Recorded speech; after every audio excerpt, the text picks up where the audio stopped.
In today's video, I'm going to show you 10 useful features of the iPhone, iPad, or Apple TV that you may not have known about. Coming right up.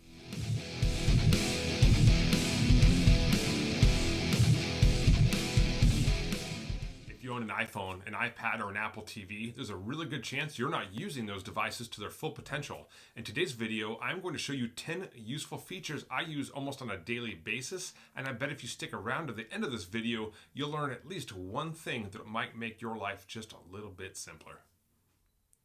Alright, so the first thing I want to show you is the app shortcuts. Now, in my opinion, this is severely underutilized by anybody using iOS. It seems like everybody I talk to has no idea what shortcuts is or what it does. So I'm going to take you through a few things that I set up to make my life just a little bit easier. And the first thing has to do with having an original first generation AirPlay receiver, not one of the sweet new AirPlay 2 receivers, and how I overcame some of the obstacles associated with a first generation AirPlay receiver. Let's take a look. Alright, now I'm going to show you how I use a combination of shortcuts and my Apple Watch to send music outside. Alright, so now that we're in the Shortcuts app, let's click Create Shortcut. Now tap Add Action. Click the media button in the top right hand corner. Now let's scroll down to the music section and select Play Music. Now you'll see where music is highlighted there. Go ahead and tap on that, and now we're going to select the music we're going to be streaming. Now I think the playlist I would like to use for this example, just because I think it'd be a good one to add to my shortcuts for future use, since I'll probably actually use this shortcut that we're creating today, is the Summer 2016 playlist. I created this a few years ago, and I still listen to it to this day. So let's add that. Next, you're going to hit the plus button to add a second action. Let's scroll down to the playback section and tap the Set Playback Destination button. Now, see where iPhone is highlighted? You're going to tap on that, and since we're sending this to the patio, select patio. Now, the last action I want to add is the Set Volume action, and we're going to leave this at 50%. I think this is a pretty good volume to start at. Now, in the top right-hand corner, hit the ellipses button, and let's name this shortcut. I think for this one, we're going to name it Chill in My Backyard. All right, now that that's done, the great thing about this is that if I'm in the backyard doing yard work or I am barbecuing, if my hands are dirty, I don't have to pull out my phone. I can just lift my Apple Watch and say, hey, you know who, I want to chill in my backyard, and this playlist will start right up. Next, we're going to show you how to create a quick shortcut to show you how to send an ETA. Alright, so to create that shortcut, let's get started. Let's hit Add Action. Then you're going to hit the Apps icon in the top left-hand corner, and then Maps. Once you've done that, you're going to click on Get Travel Time. Now, once you've done that, you need to edit the end location data so that the app knows where to tell the recipient where you're going to be arriving. Now, typically this would be your home address, but in this location, I would prefer not to give the whole world my address. So let's go ahead and type in the name of the restaurant that is one of my wife and I's favorites. So once you've done that, now the next part is where you are going to decide where this information is going to go to. For that, we are going to send this via text message. So let's click on the messages icon right there, and I'm going to select my wife since that's who I want to send this data to. Now that once I have selected her, I'm going to hit next and change the name of this shortcut to Send Heather My ETA. All right, simple as that. For our last shortcut, we're going to show you how to quickly send out your current location. All right, let's create one last shortcut. Hit Create Shortcut. Now you're going to hit Add Action. Now you're going to hit Location and then Location again. Now you will notice that Siri is already suggesting that we send this information to my wife. So I'll hit my wife under Send Messages. All right, now it's just time to name the shortcut. For this, I'm going to name it something that is easy to remember. How about something from one of my favorite movies, like Mind Your Business, Devil, Woman. Yeah, I think that should be pretty easy to remember. All right, we're all done. Next, let's take a look at HomeKit automations and see how you can use them to have your lights turn on as soon as you arrive home at night. All right, next we're going to create a home automation. Now this can be done either in the Shortcuts app or in the Home app, but since we're already in Shortcuts, let's go ahead and stay here. So go ahead and hit the Create Home Automation tab and then hit When People Arrive. Now you're going to want to select when the first person arrives as opposed to when anyone arrives. Otherwise the lights will turn on even if there are already people home. Now we're going to choose the time of day that we want this home automation to take place. Of course, it makes the most sense to have this take place at night since there's no reason to have lights turn on during the day. Now let's go ahead and select the lights that we want to turn on when we arrive. And for me, it makes the most sense to have my living room lamps turn on. So let's go ahead and select the front lamp and the back lamp. Now hit the next button, and now on this screen is where you're going to be able to make some fine-tune adjustments to the lamps that you have scheduled to turn on when you do arrive home.